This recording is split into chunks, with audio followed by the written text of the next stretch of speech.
အချိန်မတန်ခင်စိတ်မခံမိပါသေးနဲ့သူတစ်ပါးကိုအားကြယုံများနဲ့မင်းဘွားကြီးကမတိုးတက်နိုင်ပါဘူးကိုတူးကိုချွန်ပြီးကိုခြေတော့ဘောက်ကိုရက်တည်နိုင်အောင်ကြိုးစားပါလောကကြီးမှာဘယ်အရာမှအလကားမရပါလက်ဝါးဖြတ်မှုအဆက်တွေရင်းရတယ်လို့ပေးကမ်းသူရှိမှရမယ့်အရာတဲ့လက်သီးဆုပ်ပြီးမိုးပေါ်ကိုမြောက်နိုင်အောင်ကြိုးစားပါလက်မထောင်နိုင်ရင်တော့ပိုအဆင်ပြေမယ်လှုပ်ဖို့ကံမဲ့အချင်းချင်းမျက်စောင်းထုံးနေုံနဲ့မင်းဘဝကြီးမပြောင်းလဲဘူး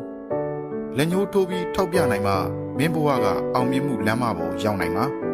လောကမှာကိုယ့်ထက်အားတဲ့ကောင်မရှိဘူးကိုယ်တိုင်ကသူများလက်ညှိုးအောင်မရောက်ဖို့လိုအပ်တယ်တစ်ထောင်ရပြီးပျော်နေရင်မင်းဘဝကတစ်ထောင်ပဲတန်မယ်ကြိုးစားပါအနည်းဆုံးတော့ဓာတ်ပုံမှန်ပေါင်းနဲ့မင်းအိမ်ထဲမှာမိမ့်မိန်ကြီးပြုံးလို့ရတာပေါ့မင်းခြေလမ်းတွေနောက်မကျသေးပါဘူးထင်ရောက်တဲ့နေရာကနေဆက်လျှောက်ပါဒါမင်းဘဝရဲ့တလန်ပဲအချိန်မတန်ပဲ